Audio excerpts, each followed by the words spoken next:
নওজোয়ানেরা, যুবকেরা, ছেলেরা, বাচ্চারা, তরুণেরা, আমার আল্লাহ পাকের নবী, বিশ্ব নবী যখন 25 বছর বয়স হয়ে গেল, আমার আপনার নবীর ব্যবহারটা এত সুন্দর লাগলো, আমার আপনার নবীর ব্যবহারটা এত সম্মানিত হলো। আম্মা জান খাদিজাতুল কুবরা রাদিয়াল্লাহু তাআলা আনহা এত পরিমাণ বিশ্ব নবীর সমস্ত ভ্রাতৃত্ব দেখে, বিশ্ব নবীর আখলাক চরিত্র দেখে, বিশ্ব নবীর ভালোবাসা দেখে আম্মা জান খাদিজাতুল কুবরা রাদিয়াল্লাহু তাআলা আনহা রাদিয়াল্লাহু তাআলা আনহা এত পরিমাণ মুগ্ধ হলেন, আল্লাহর রাসূলকে অফার করলেন বিশ্ব নবীর শানে বিবাহ করবার জন্য। আমার আপনার নবীকে যখন অফার করলেন, আমার আল্লাহর রাসূলকে যখন বিবাহ করলেন, বিবাহ করার সময় আম্মা জান খাদিজাতুল কুবরা রাদিয়াল্লাহু তাআলা আনহা বিশ্ব নবীর আগেই তিনি দুটো বিবাহ অন্যান্য জনের সঙ্গে করেছিলেন, কিন্তু না না না, বিশ্ব নবী একজন যুবক তরতাজা পুরুষ থাকতেও একজন বৃদ্ধা আম্মা জান খাদিজাতুল কুবরাকে কেন বিবাহ করেছিলেন? কিন্তু না না না, বিশ্ব নবীকে এত পরিমাণ আল্লাহ পাকের তরফ থেকে এত পরিমাণ খাদিজা তিনি তার সহায় সম্পত্তি রাসূলকে দান করেছিলেন। 100 আপনার স্বর্ণ মুদ্রা, 1000 স্বর্ণ মুদ্রা দান করেছিলেন, 100 উট দান করেছিলেন। আমার আপনার নবী সব কিছু নিয়েছিলেন, কিন্তু তিনি ভেবেছিলেন যদি আমি এটা সর্বকিছু যদি গ্রহণ করে আমি এর রাজত্ব করি, তাহলে আমার মধ্যে অহংকার এসে যাবে, আমার মধ্যে তাকব্বুরি এসে যাবে। কিন্তু ওই সমস্ত আমার আপনার নবী দো জাহানের বাদশাহ সমস্ত সাহাবা হুজুরদেরকে, গরিব সাহাবাদেরকে সমস্ত কিছু দান করে দিলেন। নওজোয়ানেরা, আমার আপনার নবী নবুয়ত পাওয়ার আগে আমার আল্লাহ পাকের নবী হীরা পর্বতে ধ্যান হলেন, আল্লাহ পাকের তাসবিহ পাঠ করতে লাগলেন, আল্লাহ পাকের ইবাদত করতে লাগলেন। হীরা পর্বতে যখন গিয়ে ইবাদত করতে করতে আল্লাহর রাসূল যখন ইবাদত করতে লাগলেন, এমত সময় আম্মা জান খাদিজাতুল কুবরা তিনি মনে মনে ভাবলেন আমার নবী, বিশ্ব নবী তো ক্ষুধা লেগেছে, বিশ্ব নবীর জন্য খাবার নিয়ে যেতে হবে। এ নওজোয়ান তরুণেরা বিশ্ব নবীকে খাবার নিয়ে যাওয়ার জন্য ওই হেরা পর্বতে আমার আপনার নবীকে নিয়ে, আমার আপনার নবীর জন্য খাবারটাকে নিয়ে গুটি গুটি পাই আস্তে আস্তে উঠতে উঠতে বিশ্ব নবীর শানে হাজির হলেন। তরুণেরা, ভবানীপুরের নওজোয়ান যুবকেরা, আমার আপনার নবী বিশ্ব নবী যখন আল্লাহর পাকের ধ্যানে মশগুল ছিলেন, এমত সময় আল্লাহ পাকের ইবাদত করতে লাগলেন। এমত সময় একদিন, 2 দিন, 3 দিন, প্রায় দিন ইবাদত করে আম্মা জান খাদিজাতুল কুবরা রাসূলের খিদমতে হাজির হয়ে যায়। এমত সময় একদিন আমার আপনার নবী দো জাহানের বাদশাহ হাবিবুল্লাহ জনাবে মুহাম্মদুর রাসূলুল্লাহ সাল্লাল্লাহু আলাইহি ওয়াসাল্লাম এমত সময় একজন ব্যক্তিকে দেখতে পেলেন। মনে হয় কোন শয়তানি জিন, তার এমন পরিমাণ চেহারা, তার চেহারা মুবারক দেখে তিনি ভয় পেয়ে গেলেন, তিনি ডার হয়ে গেলেন। এমত সময় নবী আমার দিন দুনিয়ার বাদশা হাবিবুল্লাহ জনাবে মুহাম্মদুর রাসূলুল্লাহ সাল্লাল্লাহু আলাইহি ওয়াসাল্লাম ভয় পেয়ে গেলেন। ইবাদত করতে করতে যে ব্যক্তিকে দেখে ভয় পেয়ে গেলেন সেটি হলেন হযরতে জিবরাইল আলাইহিস সালাম। জোরে বলুন, আরো জোরে বলুন। নওজোয়ানেরা, নবী পাক ভয় খেয়ে গেলেন। এমত সময় ভয় খেয়ে যাওয়ার পরেই ঘরেতে চলে এলেন, হুজরা মুবারকে চলে এলেন। হুজরা মুবারকে আসার পরে আম্মা জান খাদিজাকে বললেন, ও আমার খাদিজা, তুমি কি জানো আমি ওই পর্বতে ইবাদত করছিলাম, একটা জিনেদের মতো একজন অবিকল চেহারা, বিক্ষিপ্ত চেহারা একজন ব্যক্তিত্ব এসে আমার সম্মুখে সে দণ্ডায়মান হয়ে দাঁড়িয়ে রয়েছে। কিন্তু না না না, আমি আর থাকতে পারলাম না, আমি আর ইবাদত করতে পারলাম না, আমি ওখান থেকে চলে এসেছি। আমার বড্ড ভয় হয়, আমার বড্ড ভয় হয়, আমার বড় ডর হয়, আমার ভয় লাগছে। ও আমার খাদিজা, ওই সময় আল্লাহর রাসূল সাল্লাল্লাহু আলাইহি সাল্লাম আম্মা জান আয়েশার কোল মুবারকে তিনি মাথাটা দিয়ে বললেন, না না না না, মনে হয় তোমাকে পরীক্ষা করা হচ্ছে। নওজওয়ানেরা এরকম করে একবার নয়, দুবার নয়, তিনবার, এমন ভাবে তিনবার যখন রাসূলের শানে এসে হযরতে জিবরাইল আমিন আলাইহিস সালাতু ওয়াস সালাম এসে হাজির হলেন, তিনি আবারও ভয় পেলেন। এমত সময় আম্মা জানকে বললেন, আম্মা জান খাদিজাতুল কুবরা বললেন, এমত সময় যদি কোনো সময় যদি ওই ব্যক্তি আসে তাহলে তুমি আমাকে জানাবে। এমত সময় রাসূল করিম সাল্লাল্লাহু আলাইহি ওয়াসাল্লাম আম্মা জান খাদিজাতুল কুবরা রাদিয়াল্লাহু তাআলা আনহু আম্মা জানের কোল মুবারকে তিনি মাথাটা দিয়ে শুয়ে রইলেন, তিনি মাথা মুবারকটা দিয়ে শুয়ে রইলেন। এমত সময় বাড়ির আঙ্গিনাতে হযরতে জিবরাইল আমিন আলাইহিস সালাতু ওয়াস সালাম এসে হাজির হলেন। হযরতে জিবরাইল আমিন আলাইহিস সালাতু ওয়াস সালাম এসে হাজির হলেন। এমত সময় রাসূল বলছেন, আম্মা জান খাদিজাতুল কুবরা রাদিয়াল্লাহু তাআলা বলছেন, আমার খাদিজা, ওই ব্যক্তি আবার এসেছে, তুমি দেখো। আম্মা জান খাদিজা যখন পলকটা ফেললেন তখন দেখছি কই না তো, কি ব্যাপার, কাউকে তো দেখা যাচ্ছে না। তখন আম্মা জান খাদিজা তখন বললেন, আবার যদি আসে তুমি আবার আমাকে জানাবে।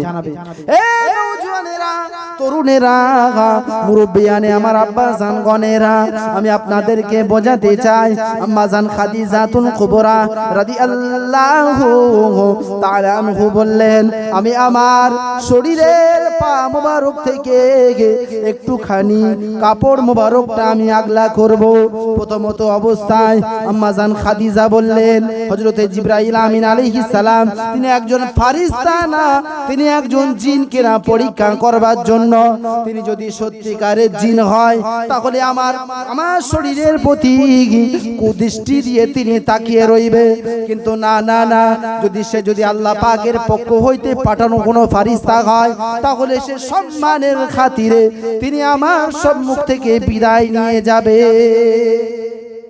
যদি আল্লাহ পাকের পাঠানো পক্ষ হইতে যদি কোনো ফারিস্তা হয় তাহলে তিনি বিদায় নেবেন সম্মানার্থে। এ নওজওয়ানেরা, এ ছেলেরা, বাচ্চারা, এমত সময় আমার আম্মা জান তার মাথা মুবারকের কাপড়টা একটু আগলা করে দিয়ে তিনি বসে রইলেন। এমত সময় হযরতে জিবরাইল আমিন ফারিস্তা ওই সময় হাজির হলেন।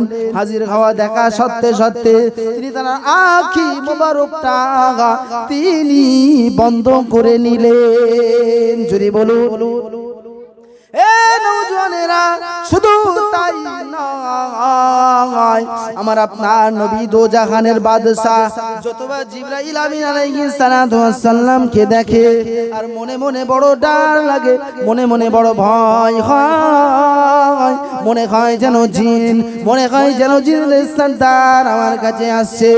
এ নওজওয়ানেরা, ওই সময় আম্মা জান খাদিজাতুল কুবরা রাদিয়াল্লাহু তাআলা আনহা তানার কোল মুবারকে রাসূলের মাথাটাকে দিয়ে আম্মা জান খাদিজাতুল কুবরা বললেন, যখন আবার ওই ব্যক্তিটা আসবে তুমি যদি দেখতে পাও তাহলে তুমি আমাকে আবার জানাবে। এমত সময় রাসূল করিম সাল্লাল্লাহু আলাইহি ওয়াসাল্লাম বললেন, যদি ওই জিন বা ওই ব্যক্তিটা যদি আসে তুমি আমাকে বলো। রাসূল করিম সাল্লাল্লাহু আলাইহি ওয়াসাল্লাম বললেন, ও হে খাদিজা, দেখো দেখো দেখো, ওই ব্যক্তিটা আবার আমার সম্মুখে হাজির হয়েছে। আম্মা জান খাদিজাতুল কুবরা রাদিয়াল্লাহু তাআলা আনহা তার শরীরের পায়ের অঙ্গ থেকে একটুখানি পর্দার খেলাপ করে পায়ের কাপড়টা একটু উঁচু করলেন।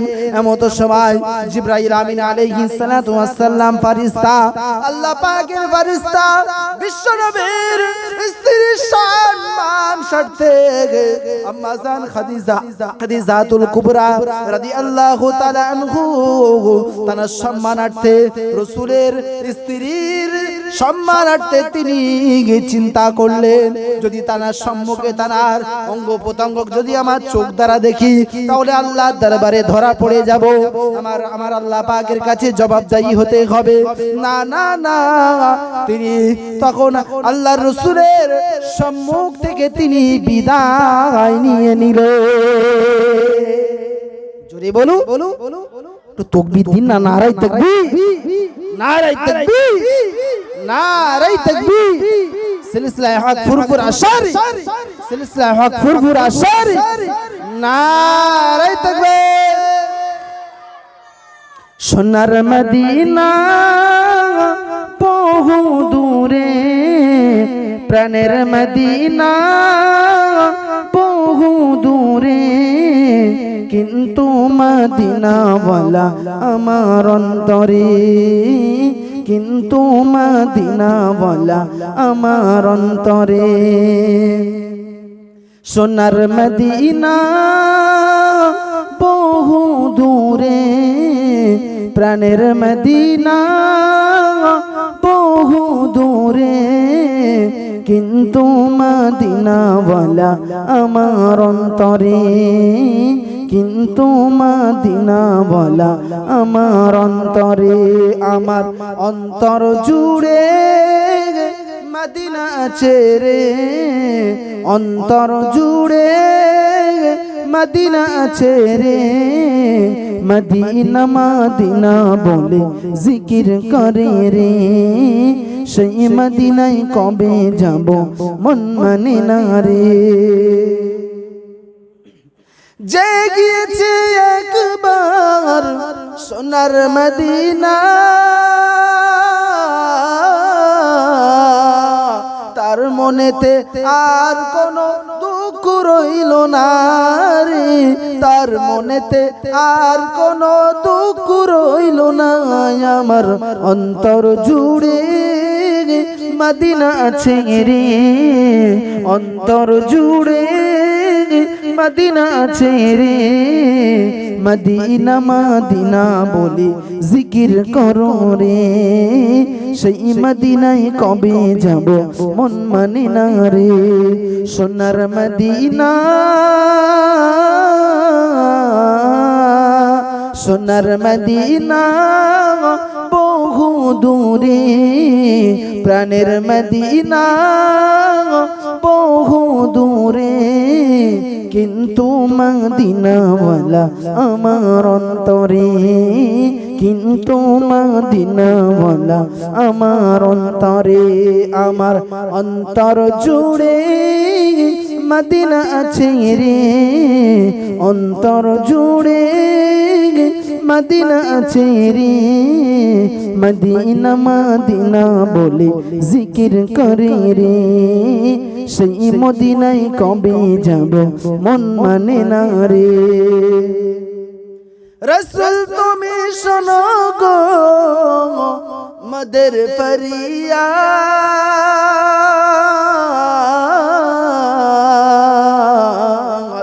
রাসূল তুমি শোনো গো মদের ফরিয়াদ, চুমো খেতে বাড়িয়ে দাও নূরানি ঘাট। জোরে বলুন না সুবহানাল্লাহ।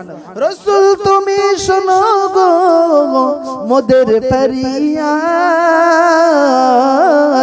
চুমো খেতে বাড়িয়ে দাও নূরানি ঘাট। আমার অন্তর জুড়ে মদিনা আছে রে, অন্তর গভীরে মদিনা আছে রে, মদিনা মদিনা বলে জিকির করে রে, সেই মদিনায় কবে যাব মন মানে না রে। মদিনা মদিনা বলে জিকির করে রে, সেই মদিনায় কবে যাব মন মানে না রে। আল্লাহুম্মা সাল্লি আলা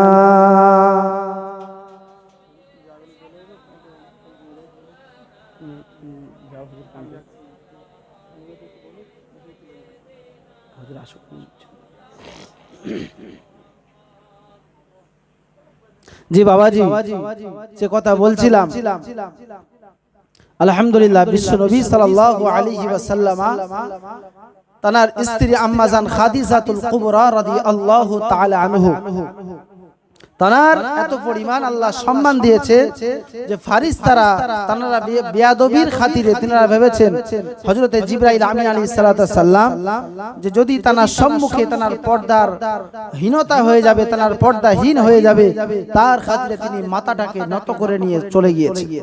বিশ্বনবী সাল্লাল্লাহু আলাইহি ওয়াসাল্লাম তিনি নবুয়ত প্রাপ্ত হলেন।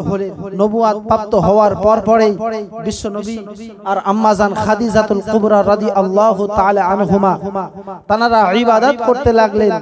রাসূল সাল্লাল্লাহু আলাইহি ওয়াসাল্লাম দ্বীনের প্রচার প্রসার করতে লাগলেন।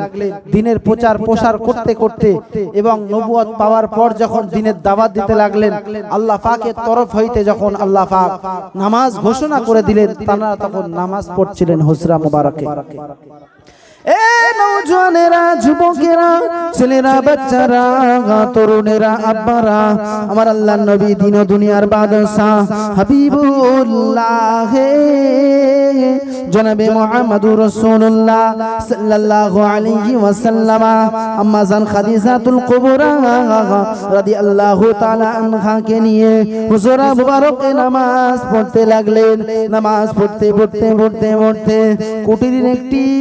কুটিরের একটি হুজরা মুবারকের ফাঁকা জায়গা ছিল।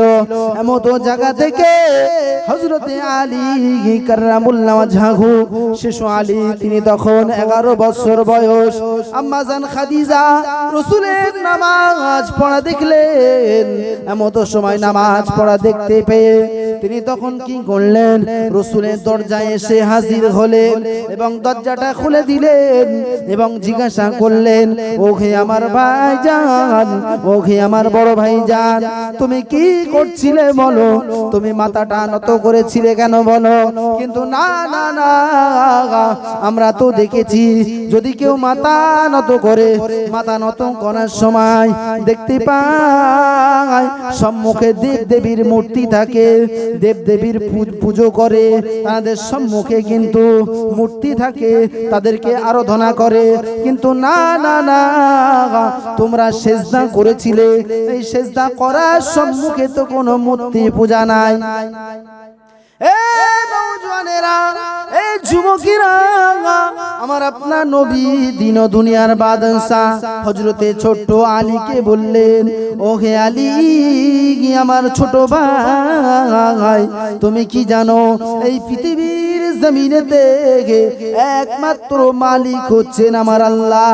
এই পৃথিবীর জমিনেতে ওয়াল্লাযী খালাকাস সামাওয়াতি ওয়াল আরদা ফি সিত্তাতি আইয়ামিন সুম্মা ইসতাওয়া আলাল আরশ, এই পৃথিবীর জমিনটাকে আমার আল্লাহ পাক আল্লাহ তাআলা মাত্র 6 দিনের মধ্যে আমার আল্লাহ পাক সৃজন করেছে।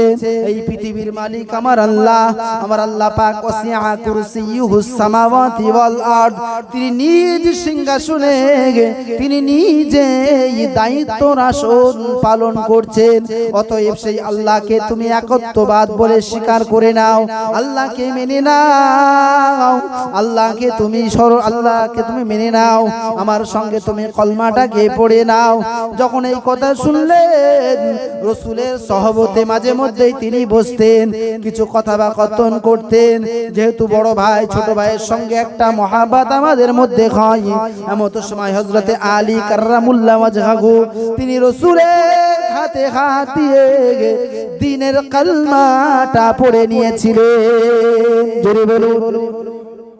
এ নওজওয়ানেরা, এ তরুণেরা, আমার আপনার নবী দিন ও দুনিয়ার বাদশাহ হাবিবুল্লাহ এমনি করে তিনি কলমা প্রচার করেছেন। কোনো অস্ত্র ছুরির দ্বারা নাই, কোনো বোমাবাজির দ্বারা নাই, কোনো তরবারির আঘাতে নয়, না না না, এই দুনিয়ার জমিনেতে কিছু জাহিল মুনাফিক, নমরুদ, আবু জেহেল মার্কা কিছু মানুষ রয়েছে তারা তো বলে নবী মনে হয় তিনি এক হাতে কলেমা, এক হাতে কোরআনের বাণী, এক হাতে হাদিসের বাণী আর এক হাতে তরবারি নিয়ে তারা মনে হয় এই দিনের প্রচার, ইসলামের প্রচার করেছে। জোরে বলুন নাউজুবিল্লাহ। এ নওজওয়ানেরা, তরুণেরা, ছেলেরা, বাচ্চারা, আমার নবী সাল্লাল্লাহু আলাইহি ওয়াসাল্লাম আল্লাহ পাক তানাকে এত সম্মান দিয়েছিলেন, তানাকে আল্লাহ পাক এত ইজ্জত দিয়েছিলেন। আল্লাহ পাক আল্লাহ তাআলা যখন তার সম্মান খাতিরে তরে তরে তরে তরে যখন মানুষ মুসলমান হচ্ছে, পৃথিবীর যুগান্তে যুগান্তে মানুষ যখন বুঝতে পারছে মুসলমানই হলো একটা শ্রেষ্ঠ ধর্ম, মুসলমান হলো সত্য ধর্ম, যেহেতু কোরআন ও মাজিদের মধ্যে রয়েছে ইন্নাদ দীনা ইনদাল্লাহিল ইসলাম, ইসলাম ধর্মটা হলো সত্য ধর্ম। ইসলাম ধর্মের মধ্যে কোন রকম মিথ্যা নাই। পৃথিবীর জমিনেতে আল্লাহ আমাদেরকে একটা বড় পুস্তক দিয়েছে, পৃথিবীর জমিনেতে আমার আল্লাহ একটা বড় নিয়ামত দিয়েছেন, কোরআন দিয়েছেন। যে মহাবাণী কোরআন ও মাজিদটা, এটাকে লক্ষ্য করলে দেখতে পাওয়া যায় যারা কোরআন পড়ি, যারা কোরআনকে নিয়ে গবেষণা করি, কোরআনের প্রথম পৃষ্ঠা অতএব সূরা ফাতিহার পর পরে সূরা বাকারা নামক একটা সূরা আছে। বাকারা মানে কি বাবু জান? বাকারা মানে হচ্ছে গরু। এ নওজওয়ানেরা, ওই বাকারা সূরার মধ্যে প্রথমেই লেখা আছে আলিফ লাম মিম যালিকাল কিতাবু লা রাইবা ফি। এই কোরআনের মধ্যে কোনো রকম সন্দেহের অবকাশ নাই। तमाम পৃথিবীর মুসলমানরা এই কোরআনটাকে বিশ্বাস করে, এই কোরআনের রীতিনীতিমালা মানে। এই কোরআন তাদের সহিফা, রাস্তা দেখানোর একটা পুস্তক। যদিও হযরত মুহাম্মদ হলেন একটা ধর্ম প্রচারক, রাস্তা দেখানোর একটা, তিনি হলেন কিতাব প্রচারক। এ নওজওয়ানেরা, আমার আল্লাহ পাক আল্লাহ তাআলা বিশ্ব নবীকে যে কোরআন দান করেছিলেন, এই কোরআন ও মাজিদের মধ্যে আল্লাহ পাক সম্মান দিয়েছিলেন। কদ জাকুম মিনাল্লাহি নূরু ওয়া কিতাবুম মুবিন। আমি আল্লাহ দুনিয়ার জমিনেতে আমি আল্লাহ দুটি জিনিস নিয়ামত দিলাম। কদ জাকুম মিনাল্লাহি নূর, আমি আল্লাহ নূরত্ব শ্রেষ্ঠ করে আখিরি জামানার নবীকে আল্লাহ প্রেরণ করেছে, আখিরি জামানার নবীকে আল্লাহ প্রেরণ করেছে। নূর ওয়া কিতাবুম মুবিন, আমার আল্লাহ পাক এই কোরআন ও মাজিদকে আল্লাহ বানিয়েছেন। এই দুটি রাস্তা যদি আমরা ধরতে পারি, অতএব কোরআন এবং রাসূলকে যদি ধরতে পারি, তাহলে আমরা আল্লাহকে পেয়ে যাব। জোরে বলো। তাহলে এই কোরআনের রাস্তা যদি আমরা সঠিকভাবে কায়েম করতে পারি, কোরআনের রাস্তায় যদি আমরা চলতে পারি, তাহলে আমরা কামিয়াবি হব। আর যদি এই কোরআন কি জিনিস পড়লাম না, এই কোরআন কি জিনিস দেখলাম না, এই কোরআন কি জিনিস জানলাম না, বুঝলাম না, এই কোরআনটাকে যখন মারা গেছে যখন মারা গেছে মা, তখন এই কোরআনের কথা মনে পড়ে। যখন মুসলমানদের ঘরে শবে বেরাতের মাস আসে, এই শবে বেরাতের মাস আসলে কোরআনটা ঝাড়তে ঝাড়তে নিজের চেহারাটাই ধুলোয় ভর্তি হয়ে যায়, তখন কোরআনের কথা মনে পড়ে। বাবাজি, আমরা যদি সত্যিকারের কোরআনের পথে যদি চলতাম, আজকে আমাদের উপরে এরকম ফিতনা আসতো না, আমাদের উপরে এত পরিমাণ আযাব অত্যাচার আসতো না, জাহেল শাসকের, জাহেল বাদশার অত্যাচার আমাদের উপর নেমে আসতো না। তারা জানে এই কোরআনের মধ্যে কোনো রকম সন্দেহ নাই, তারা কোরআন পড়তে জানে, তারা কোরআন শিখেছে, জানে এই কোরআনের মধ্যে কোনো রকম সন্দেহ নাই। মুসলমানরা যদি এই কোরআনকে নিয়ে যদি আঁকড়ে ধরে, মুসলমানরা যদি এই কোরআনকে নিয়ে বিশেষজ্ঞর মতো যদি তারা চিন্তা করে, তারা যদি এগিয়ে যায়, তাহলে মুসলমানকে দমানো যাবে না। এরই জন্য মুসলমানদের পিছনে পড়ে আছে। বাবাজি, বেশ কিছুদিন আগে গুজরাটের বুকে একটা ছেলে আবু বকর বলে মুসলিম যুবক, তিনি একজন হাফিজ সাহেব, তিনি ইন্টারভিউ দিচ্ছিলেন পরীক্ষার জন্য। তার মুখে দাড়ি ছিল, এই দাড়ি থাকা সত্ত্বে তাকে বলা হলো তোমার দাড়িটা কেটে বেঁকে আসো, তোমার দাড়িটা ছেঁটে ফেলে আসো, নাইলে তোমাকে এই পরীক্ষায় বসতে দেওয়া হবে না।